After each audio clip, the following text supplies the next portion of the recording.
MK! Ano?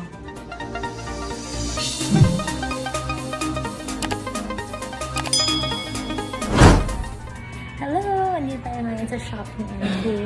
And tinatatuan siya ngayon. So we will have a chance na interviewin siya. Let's go!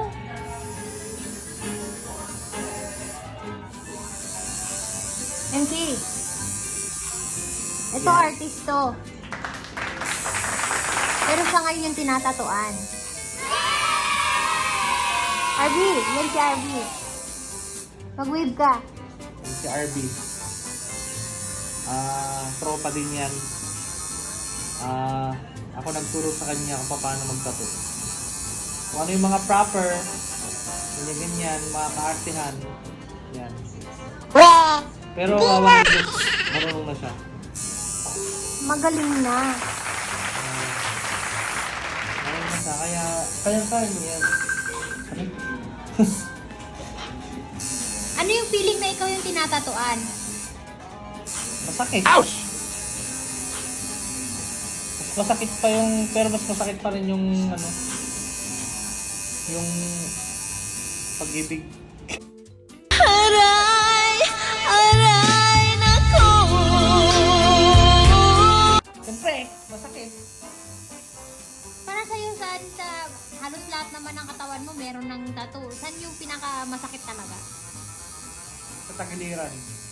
Dito. Sakit yan. Kasi malambot yung balat eh. Tapos, malambot sa puso. Dito. Yan. Yung mga pwede mo naman hawakan yung mga tipong malalambot na balat. Paris yan. Malambot. Masakit. Dito, makapal. Hindi masakit. Diba? Pero dito, parang sa paa ko, ito yung likod ng paa natin eh. Ito yung tuhod. Masakit. Kasi manipis yung paa. Ay, yung balat sa likod eh. Okay. Yung nakikita. Tignan mo kaya. Ano yung pinapagawa mong tattoo ngayon? Napagawa ko, alibata siya. Ibig sabihin, dalawa kasi to eh. Una, Pilipinas na naka-alibata. Alibata kasi, at saka yung baybayin, isa lang naman yan eh. Na alphabet, saka writings noon, mga sinaunang ninuno natin, mga Pilipino. Sariling atin kumbaga ba? Itong isa naman, alibata rin siya pero drawing na ang ibig sabihin, dakila. Diba? Isa akong dakilang Pilipino. Ganun. Ito, alibata rin to. Ibig sabihin naman ito tagumpay. Ibig sabihin, lahat naman kahit sino may tagumpay. Yun.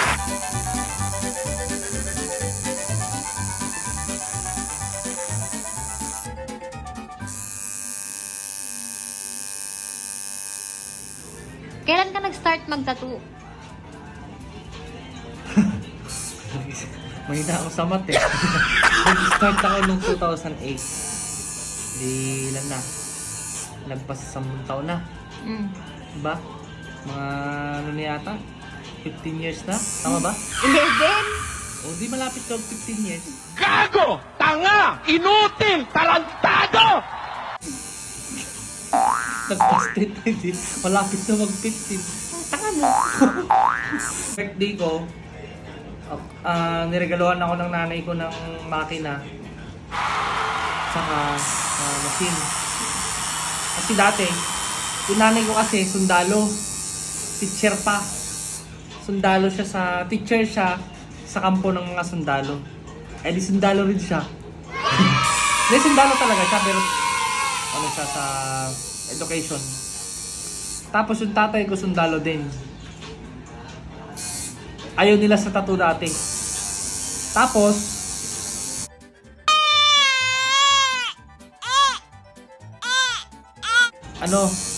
gusto nila magsundalo din ako.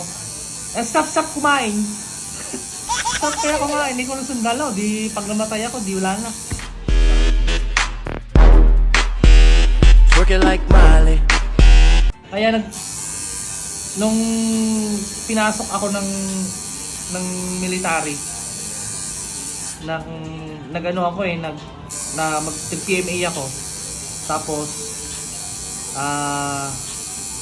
una, criminology muna pala. Ayoko talaga. Pinasok pa rin ako ng PMA. Tapos binagsak ko yung test kasi ayoko talaga. No, no, no, no, no. Hindi ko alam yung parang magiging training officer namin ganon. Pinsan ng tatay ko. Kaya pasado pa rin. Kalbo na ako nun eh. Ngayon, di pasok akong ganon. Tinignan ko kung ano yung hindi natanggap-tanggap.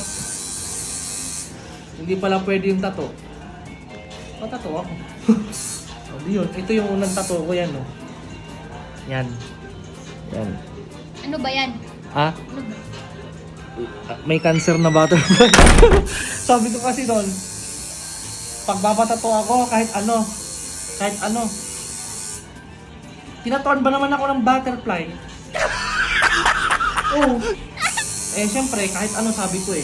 At least, kaya yung iba kasi, yung pangit na tattoo nila, pinapaka-over up. Wow. Kasi pangit. Ako hindi. Kasi lahat may meaning. Alis yan.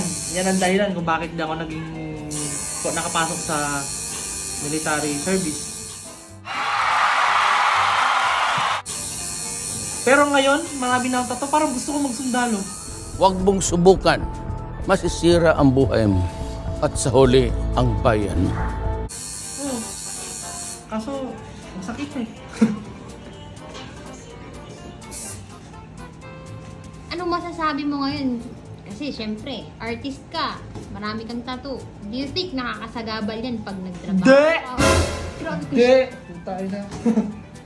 Hindi! Nakakasagabal. Napakataas ng standard dyan sa Pilipinas. Dyan nga sa Pilipinas, pag di ka nakapag-aral, putay na, wala na. Wala na mangyayari sa'yo. Diba? Ang dami kong tattoo, oh. Oh my God. Ang dami kong tattoo, pero nakapagtapos ako ng pag-aaral. Gets ko na. Nag-aaral ako sa St. Ferdinand College. Catholic school pa yon, private pa yon. Ang dami kong tato. Sa buong school namin ako pinakamaraming tato. Tawag pa nga sa amin nung din ko, gago, parang ganun. Oh, ito yan. Nakaba pa ng buhok ko nun. Sabi nila wala daw akong pupuntahan. Para parang ano lang sa akin eh. Maging inspirasyon ako ng iba. Dahil sinasabi hanggang ngayon na pag marami kang tato, addict ka, wala kang pupuntahan sa buhay. Hindi totoo yun. Mas marami pa nga nakakapagtapos sa may tato eh. Ano ba yun? Mas marami pang alam mo yun, yung madiskarte sa buhay. Yun lang yun, diskarte lang, wala yan sa sa tato. Ako naman yung nagtatrabaho, hindi naman yung tato eh. Yes! May tama ka! Alam niyo ba? Ang dami kong tato oh. May pamilya na ako. May asawa at anak na ako. Dalawa yung asawa ko. Yung anak ko pala. Dalawa yung anak ko. Pero lahat kaya ko ibigay. Yun. Kaya niwala ka dyan. Arte lang nila yan. Hindi na uso yun. Kung sila kadramahan, buhay. Kung ikaw, anong masasabi mo ngayon sa mga nagsasabi na gagawin mo yung mga tattoo, mga walang pinag-aralan, na sinasabi nila na ex-convict, ganun. Anong masasabi mo sa mga tao nagsasabi na nagdi-discriminate sa mga may mga tattoo? Stop! Sabi ko na stop! Stop agad. Masabi ko lang, ito kayo. Dami nyong alam. Alam nyo yung magtrabaho kayo. Pakialaman nyo yung buhay nyo, hindi yung buhay ng iba. Kayo mga walang tato, hindi naman namin kayo pinapansin eh. Diba? Pinapansin nyo kami kung marami kaming tato. So, ngayon, diba? At least kami, nagtatrabaho kami ng marangal. Wala kaming ginatapakang tao. yung art na ginagawa namin, pinaghihirapan namin yan. Diba?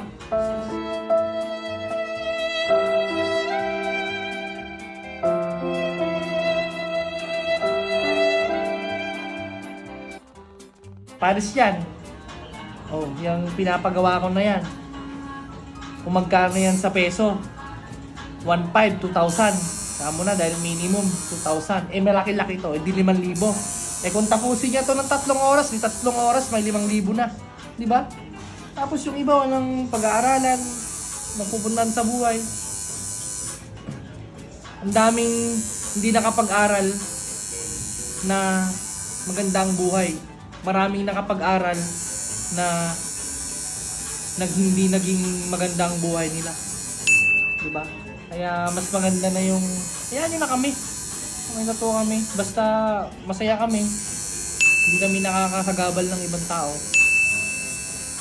Saka kami rin magiging artist nyo pag gusto nyo magpatato.